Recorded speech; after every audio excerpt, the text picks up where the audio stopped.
Thank you. Thank you. Thank you. Thank you. Is there anybody in this room that would like to make a difference? Can I hear you say aye? Aye. Look at your neighbor and say, do you know who I am? If you know who I am today, you're going to buy me lunch on Monday. So let me first of all celebrate the host of the program, Cynthia. Please put your hands together for her. Keep clapping, keep clapping, keep clapping. Keep clapping. And of course, I want to honor some very powerful people who are already in the room. And of course, I'm sure you know these powerful people already. You know, each and every one of them, they bring so much value to the table.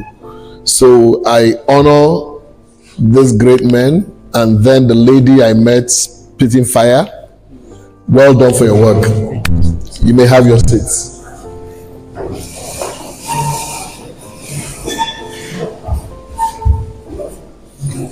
I was only 19 years old when the vision for leadership development hit me.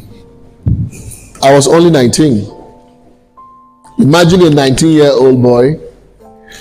Apparently, before that time, I had lost my dad, which means my dad died when I was in class 3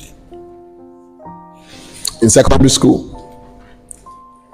And so, by the time I was 19, I was hungry to lead a movement that will raise leaders that will transform Nigeria. I was hungry to raise leaders that will make a big difference. At 19, I was sleepless all the time, sleepless nights, because I wanted to craft a vision that will raise leaders for the future. I was thinking about the future of Nigeria at 19.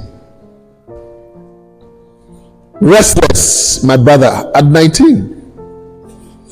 I recall that eventually, by the time I had gotten into the university, my year 1, every time you could meet with me at that time, I was carrying a portmanteau and a coat. I was wearing a coat. You know what's called a coat, right? Which means I had defined my future like I was going to cause a major shift of something happening in this country, and I was ready for it. From the first day in the university, every human being I saw somebody that could be transformed. So imagine you're walking into a place, you're seeing this person, you need leadership. You need a force of leadership in your life. And I was literally going everywhere. Empty classrooms, I will appear. Leadership development. You need oh my God. Till the extent whereby cult members in the university will see me walking across, and they'll be saying to one another, let's dodge this guy before he keeps us here. Because once I start talking for 3 hours, you will not move. Have you been so passionately driven by a cause that everything you think about is the future of it? Is actually 31 years after that vision came. Remember, at that time I was thinking about what? The future of Nigeria. Is that correct? And right now, as I'm talking to you, I am already where? In that future I was thinking about. Fast forward. Today, we run the most comprehensive leadership center in Nigeria. Today, as I'm talking to you today, by the special grace of God, we just acquired 5 hectares of land to set up a leadership university. Today, in the next couple of years, we'll be starting a $50 million project. Specifically, we're raising $50 million to build the first leadership university in West Africa. So what does that tell you? That a young man who lost his father at a very early age, that by virtue of his finding his purpose for life and staying at it and keeping at it and staying at it, like stretching at it, that the future has created a place for him. Right? That future we're talking about has done what? Created a space for him. What it means is that every one of you seated in this room, by the time I'm done with you today, the future will create a place for you. Or guess what? You will create a place for yourself in the future. Does that make sense? Yes, sir. So when you talk about the future of leadership and governance in the 21st century, when you talk about the digital system, you're talking about 21st century. A 21st century is made up of a connected system. What did I say? In the 21st century, which is the future what we're talking about, is a fact that is made up of a globalized state of what? Globalized. What does a globalized state mean? A globalized state means that the world right now is what? Connected. What it means is that the world is now a single village. The world is a global village. What it means is that the world is now in my palms. What is it is that the world is now this. Where is the world? Take your phone. Where is the world? Take a selfie right now. Can anybody quickly, are you all connected to the internet? Yes, are you all technology whiz kids? Yes. Are you all, part of the world system?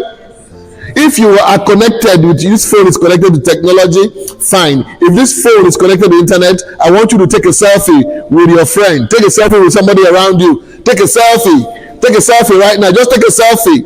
Take a selfie right now. And take that selfie right now. And take a selfie right now and post it. Post it right now on any of your social media platform. Post it on Instagram. Post it on what? And then you mention the name of the conference you are in right now. Say, tell the world where you are right now. Tell the world where you are right now. Mention, let the world know where you are right now. And you post it right now. And just post it on your social media platform. Post it right now. And when you post it, I want anybody in this room to let me know if somebody has liked your posts. Anybody in the world, if you have posted it, has somebody quickly liked your posts? Now, what it means is that once you have posted this, if you have a friend in Germany, right now, it's possible, if your friend sees the post right now, it's possible your friend can like this post from Germany, from America, from India. Is that correct? Yes, in seconds, you can get likes. What does that mean? What does that mean? What it means is that distance is completely what? Dead. What it means is that you are now a global what? You're a global citizen. What it means right now is that anything that you become, the world can take note of you immediately. Does that make sense? Yes. So what it now means is that every platform you have, you don't have a local platform, you have what? Your competition is now where? International. Your competition is no longer local. What it means is that your competition is no longer local. In as far as your competition is no longer local, what does that mean to you? What it means is that you must, as a matter of necessity, reinvent yourself in such a way that reinvention can have impact in the real world.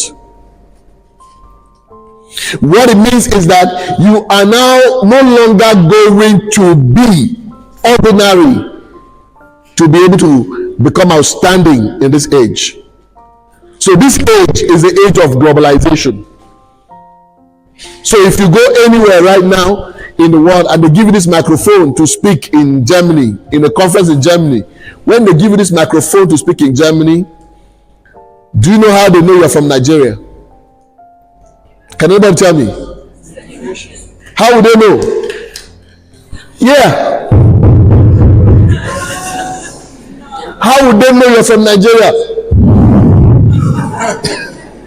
So what it means is that you have exported what? A local what? Culture. And you have taken it where? To the international scene. That's how you know you are. That's what technology does, yeah? That's what the war system does. So if you like, go there and take microphone and behave like that. In the next couple of minutes, somebody's going to post it and you get a laugh anywhere in Nigeria. Because that's where the war system is. But you can also take this microphone and go there and you say, all protocols duly observed. What have you also done? You have taken a local word to the what? To the what? International word. So imagine if you also take the microphone, you say, I am standing on existing protocol. So in the international scene, they are going to ask you, what does that mean? What does that mean? Yeah, because what you're talking about here, you're talking about what is that if we are talking about globalization, what can I bring in this digital age, right? What can I bring that if I bring it in the international system, it is equal to value? Do you understand what I'm saying? So the language of the international system in the days of digitalization is called global best practice. Global what? It's called what? Global best practice. Now, I want to let you know that in this era, what will make you outstanding in the digital age is called value. It's called what? So we are in an era where we're talking about production-based economy, not consumption-based economy. Do you know why there's so much good flooding into Nigeria right now? We consume. There's consumption so China is doing what? China is producing both what is not quality and what is what? But at the end of the day, because of the cheap nature of it, it is cheap. So they flood it into the market. Everybody is buying it. We are consuming. What it means is that right now, as I'm talking to you right now, there's so much of goods coming from around the world. So it's unequal. It's called unequal trade. What does that mean? When somebody says something is unequal, what does that mean? There's no balance. What it means is that, look, I have more advantages than yourself because my job is my production system is working. Yours is what? Not working. So what it means is that you cannot compete with me in international space. So meanwhile, our system, we don't even recognize the fact that if there's proper governance and leadership in this part of the world, in Africa, you will realize that we will now take our population of young people as our strength. Where you have globally today, go to Europe, the number of young people are what? Decreasing. You know, right? The number of young people are what? Because people are no longer giving birth to a lot more people, right? So if you go to different countries of the world, including US, the number of birth rate has what? Has reduced. But in Africa, the number of birth rate is what? Is on the increase. What it means is that you have a youth population that is solid. So if governance system was working, and we're talking about leadership and governance for the future, what that means is that every governance that is going to be in place will be, how do we repackage, how do we take advantage of our population in terms of young people and prepare them for the future. What do we do with young people? First of all, young people have energy, true of us. Young people are what? energetic. So what do? Young people are proactive. They are filled with ideas. So what do young people? What you do with young people at this age is that you create a system where every young person in Africa, in Nigeria, we will be able to find, first of all, what are their strengths? What are their what? Strengths. What are their strengths? If I want to create a program, assuming I'm president of the country, immediately I will go for a hunt of talent. A hunt of what? Talent hunt. I create programs that are basically high 7-star in nature, create institutions 7-star in nature. I'm going to say find those talents and invest in them, because young people become assets. So when you think as young people as assets, what do you do to those young people? You start the process of, first of all, finding what? Their talent. I was joking with somebody the other day. I said, listen, in 2019, I ran for governor of Imo State. I wanted to be governor. I was hungry to be governor. And since I was hungry to be governor, you know what I did? A part of my program was that I said, if I had been elected governor, what I'll do is that every morning, right, I will send official vehicles, air-conditioned buses. I will release them on the street. Those air-conditioned buses, they'll be going on the street, and so they'll be looking at human beings walking around. So if they look at you, you're walking around, your steps are not really moving well, which means you don't know where you're going. There are people who wake up in the morning and they just will be going everywhere. You saw some of them, they say, what's up, man? What's up, man? They don't know what's up. They're just moving around the street. So you are a target. Immediately they see someone like that, they catch you and put you inside bus, and you are going straight to the counseling center. When you arrive the counseling center, they ask you what your name, mother's name, father's name. Okay, what are you doing for a living? You say, I don't have any job. Correct. We got you correctly. You don't have a job. That's what you're moving about. Then, so if you don't have a job, the next thing is this: what are you good at? You say, I used to like to do. Okay, good. So by the time we're done with you, we know that someone like you can function in the construction support services. Construction support services have value chain. Value chain like, I can do POP, right?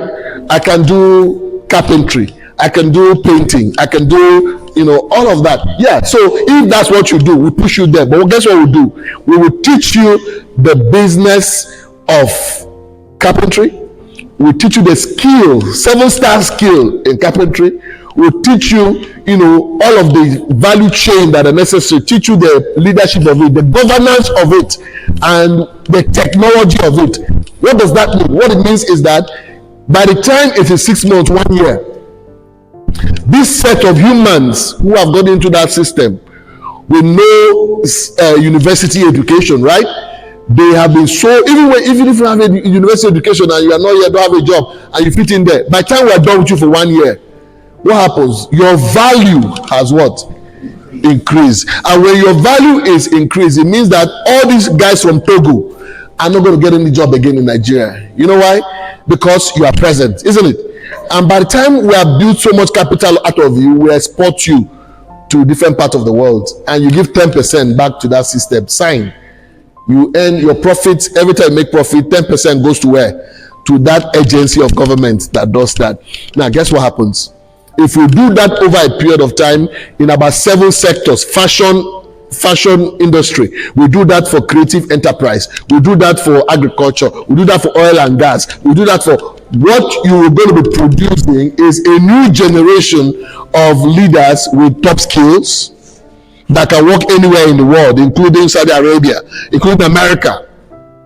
Because even ordinarily to fix type in America, tap, to fix it in America, to fix that is very high. The prices are high. That's why people try to fix it themselves. In America, almost every family knows how to do what? Fix it. So if you want to talk about changing a system, that's the future of leadership. That's what it is. Do you understand what I'm saying? So what you're saying is that you build highly skilled Africans. So then you talk about those of them who are going to be sound in the tech itself. Yeah? Tech cities. Creative cities. You can set that up. And you build a generation of people who are what? With the skills, with the attitude, with the leadership. And these are the people that can transform nations. Does that make sense at all? So is there anybody who is ready to be globalized now? Somebody say, what is globalized? Why do you raise how you don't know what it is?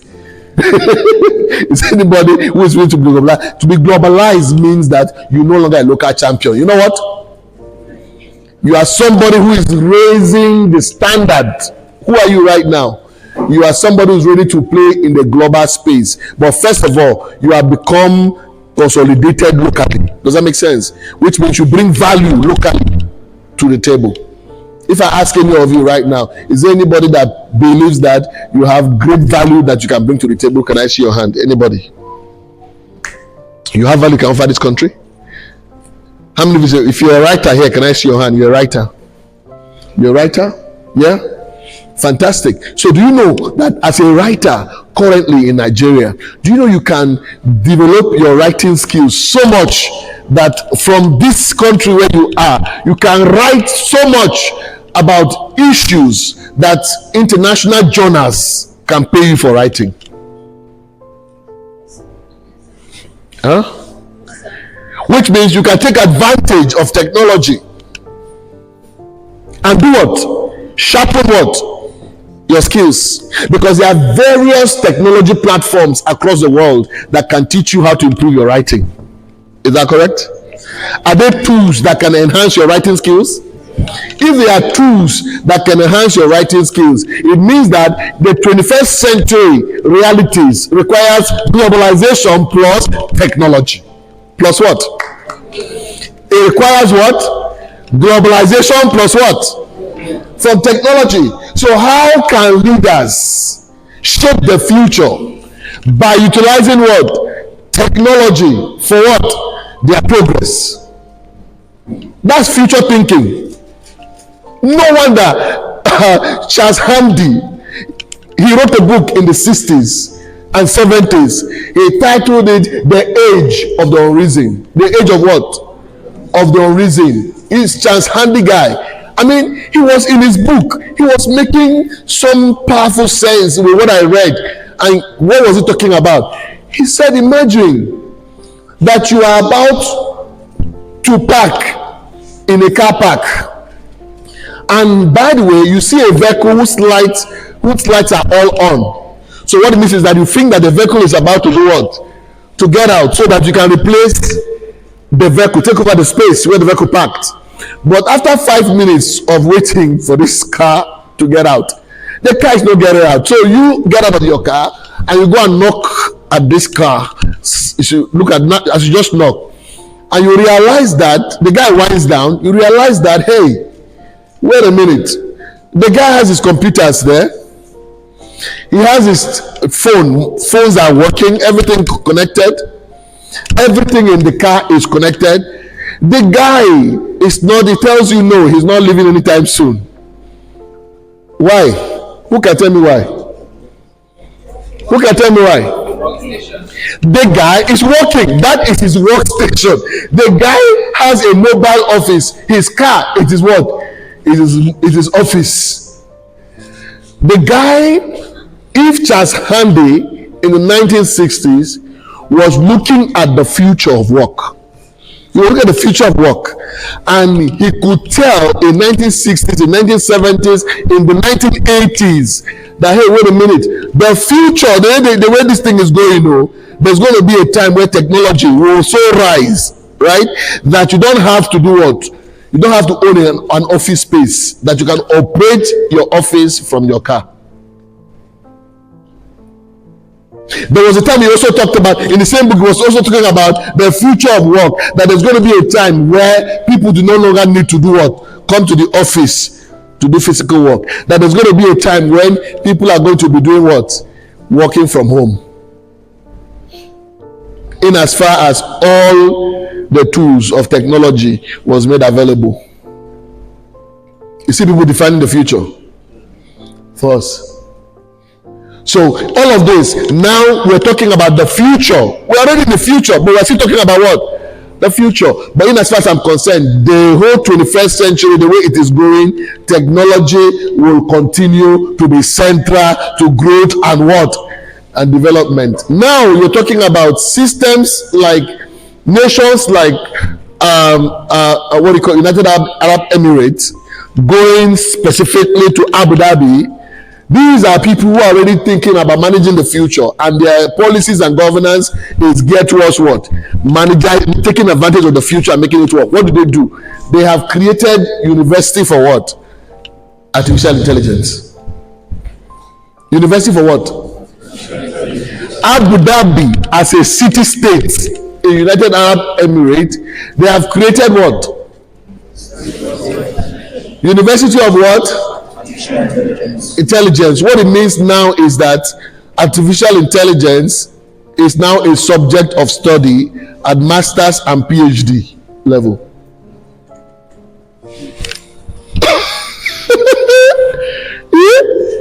When back here in our own country here, in our own country here,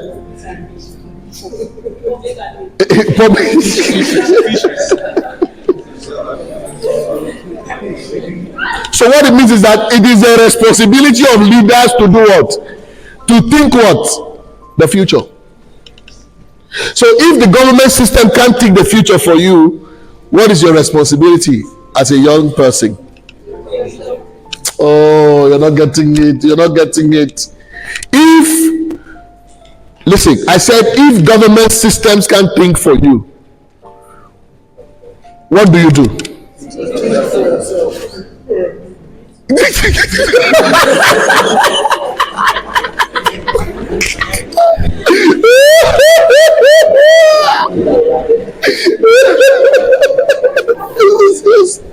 It's a serious matter.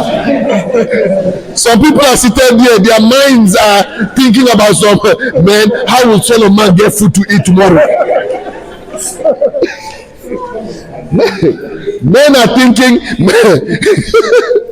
listen, I'm one of those people that will tell you, listen to me, I'm not a motivational speaker, right? Motivational speaking is 5% of my work, right? But one of the things that I've been able to learn growing up and going through my days of stretching and struggling in order to become is the fact that your life does not depend on a third party. Your life does not what? Hey, your life does not depend on what? Whose responsibility is it to set the agenda for the future? If government doesn't set it for you, what do? You set it for yourself. So how do you look at your life right now and say, in the next, how many of you have a clear goal, a picture of your life in the next 10 years? I'm not talking about is in your mind. I mean, is it on documented paper? Is it in a book written? Is it in an agenda book? Is it in a clear, high stake situation? You have written it, and if I ask you, give me your dream book, I can see it clearly written. This is what my 10 years is going to look like. Anybody in this room? Huh? If you're not thinking about your future in 10 years, what are you thinking about? The other day, Dubai as a city has set up a 100-year plan, agenda. 100 what? Yes. Agenda. Yet you find somebody, one young person in this room, who is not thinking, wait a minute, what's my 1-year plan going to look like? You say, we will leave it as it comes. We leave it as what? As it comes. No, that wasn't what I did. No. I felt I was in a disadvantage. I was already in a disadvantaged position. And so every segment of my life was so crafted in my imagination that I knew exactly. Just imagine, okay, let me give you a clear example. I knew clearly that I was going to do my youth service in Abuja. So I used to tell all my students, my friends in school then, I'm going to Abuja to do my youth service. I'm going to Abuja. And guess where they posted me? Who can guess? No. The man who planned to be in Abuja, where did they post me? In my plan, I was to be where? In Abuja. When the posting came, they posted me to Benin. That's to Edo State. That's where they posted the Son of Man. My friends I had boasted were what? They were laughing. I say, Mr. Rider, our leadership coach, where he posted.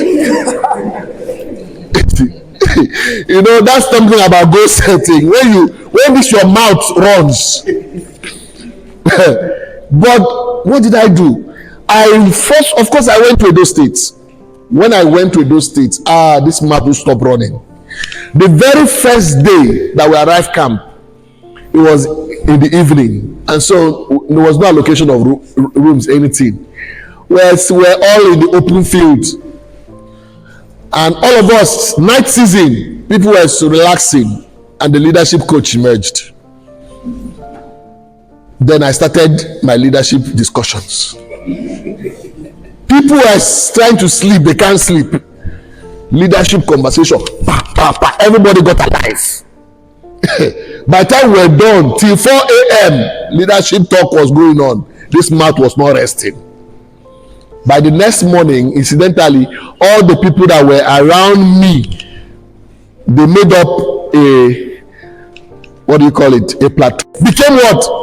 Head of the platoon. I want to let you know how to be able to make things happen for yourself. Immediately I started leading the platoon. Things were happening. One day, they called the head of the platoons. What was going on? This gentleman who speaks big grammar, Honorable Patrick. I don't know if you know Honorable Patrick. They invited him to deliver a keynote speech at the camp. That same day, Nigeria was what? Playing match. Listen, and they had told all of us that on the day Nigeria will play match, they will not disturb us. That all of us will watch Nigerian match. That's what they told core members. And then suddenly they were telling us that they are inviting Honorable Patrick on the day of what?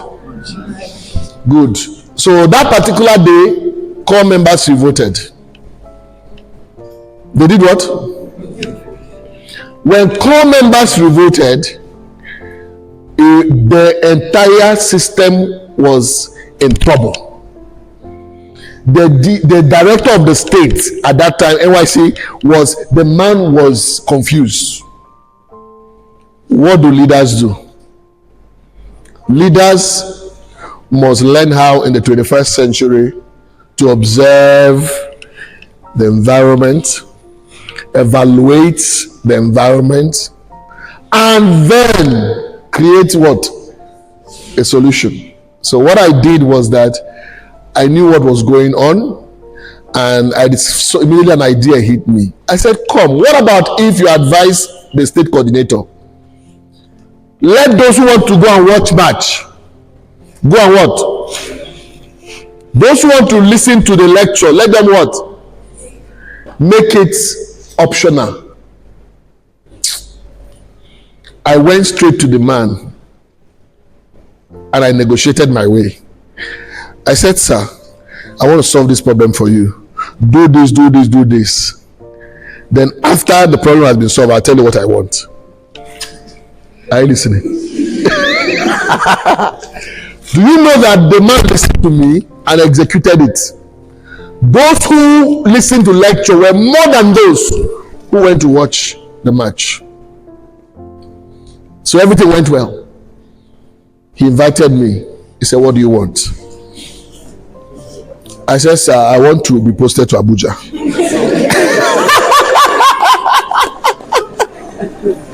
Do you understand?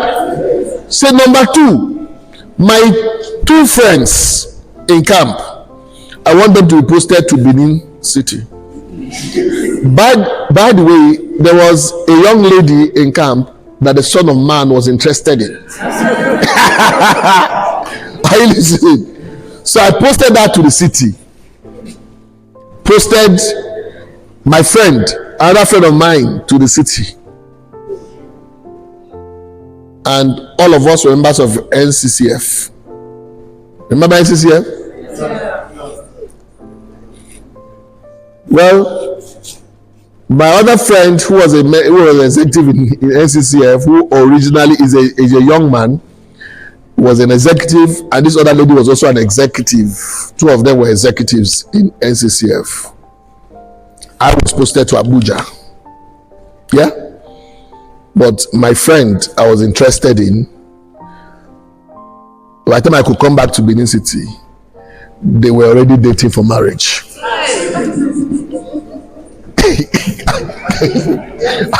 Are you listening? Yeah?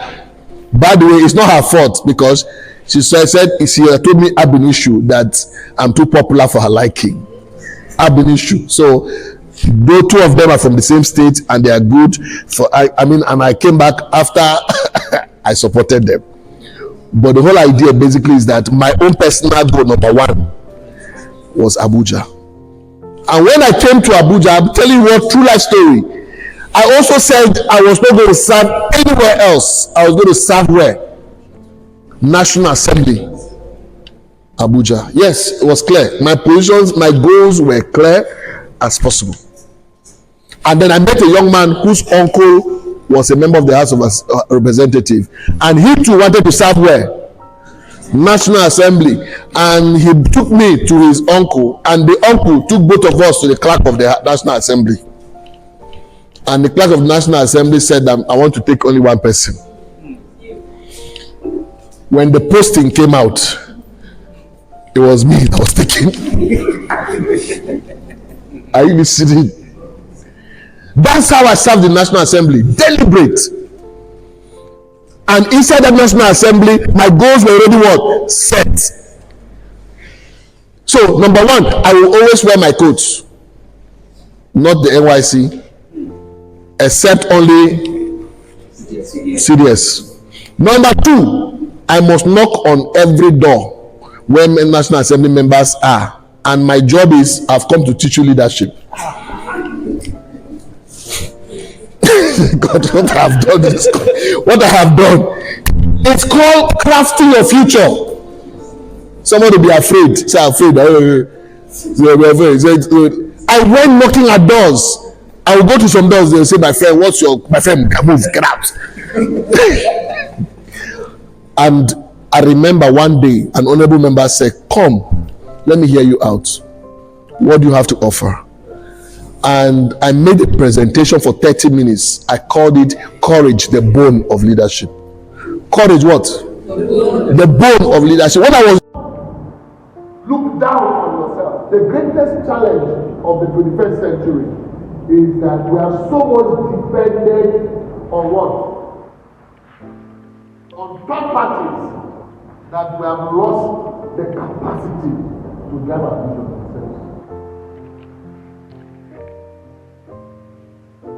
The leadership and governance of the 21st century for the future is self-leadership.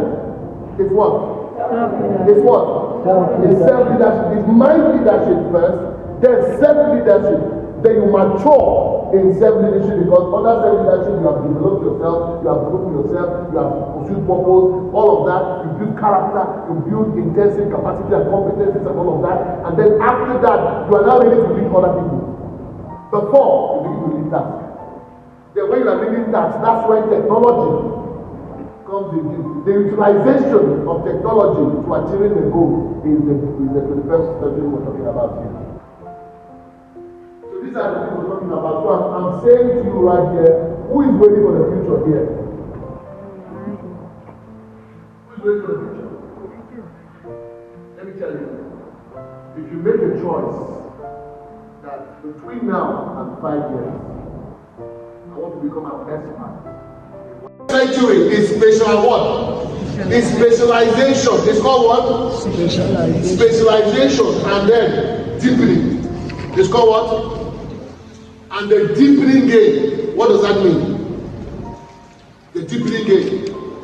So my conclusion today is going to be in the concept of identifying a 5-year goal and specifically designing a future of yourself. Number one, in these 5 years, there are 5 areas of development that I must make happen for myself.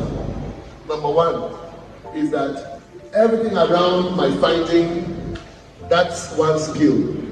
What it means is that finding my purpose, I must engage in that process. That process will enable you find what you are passionate about or what you are born to do. You know, what you are born to do. So it gives you focus to say, in this area, this is one area that I want to give my life attention to. Once that is identified, the next phase of your work will be, you want to give attention to that particular skills. What does it require? The A, B, C, D of it.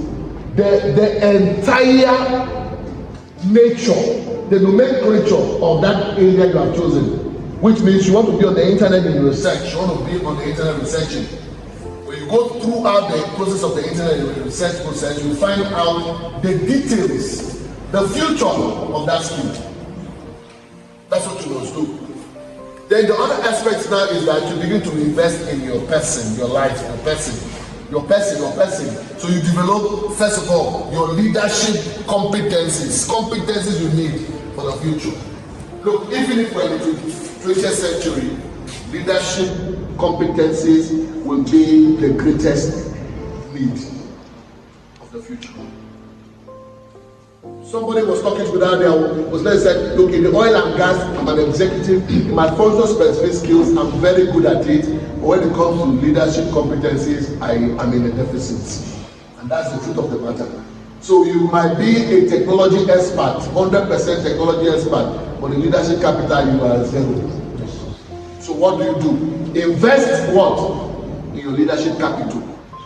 Pay attention to your competencies, your capacities, and build it. When you have done so, the next thing you want to do is to now invest in your leadership presence. In your what? In your what is presence? What is personal presence? What is personal presence? The personal presence involves 3 things. Number 1 involves your personal confidence. What did I say? Your personal confidence. Number 2, personal confidence means that imagine where you are, you believe in yourself, in what God has put inside of you, right? And you have expanded it, exposed it to growth. And then you walk up in the room, you can look to somebody and say, my name is this. You can introduce yourself powerfully without being afraid. You can introduce yourself to systems and organizations without being afraid. And you can boldly seek and say things you want. Does that make sense? Yeah. That's the one. Number 2, the mindset and the language of leadership you must have. The what? What's the mindset? The mindset and what? The language of leadership. Do you know that leadership has a mindset? Mindset means that your belief system says this is possible. You believe in the possibility of things, which means you don't speak in negative language. Does that make sense? You don't speak in negative language. You go to apply for something and they say that they can't give it to you. What do? You say, I'm coming back. What do? You go and reinvent yourself and come back. So you never ever tell yourself you can accomplish anything. Your language, when you speak, the difference is clear. You open your mouth to speak, there's class, there's standards, there's what? That is the future of leadership. It's called what? When you open your mouth to speak, class, standards. Everything you say is up to global standards. You never say it cannot be done with your mouth. You never give excuses why things were not done with your mouth. No, you never. You better apologize and say, I am sorry that this was not, able to be achieved. But never ever give any excuse at all. If you are able to build your leadership language properly, thank you. The thank you. You know how to say the thank you when necessary. All those kind of things. You know how to say I'm sorry when necessary. All of those things is a future. And finally, you're able to do what? You're able to presentation. Personal what? Presentation. You're able to present yourself in a way. check out in public, come out in public. How do you present yourself? Who can tell me? How do you present yourself?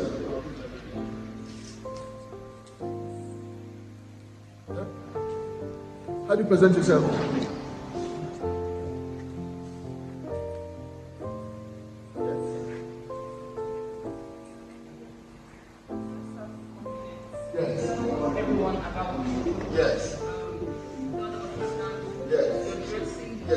Your dressing is what? Part of. So imagine if somebody called, imagine now that they say Linus Okorie is coming to come and speak leadership here. Then I come here with a sagging jean. A jean that is sagging. I say, hello everybody. The number one leadership coach is coming to share some thought with you, and my jean is sagging.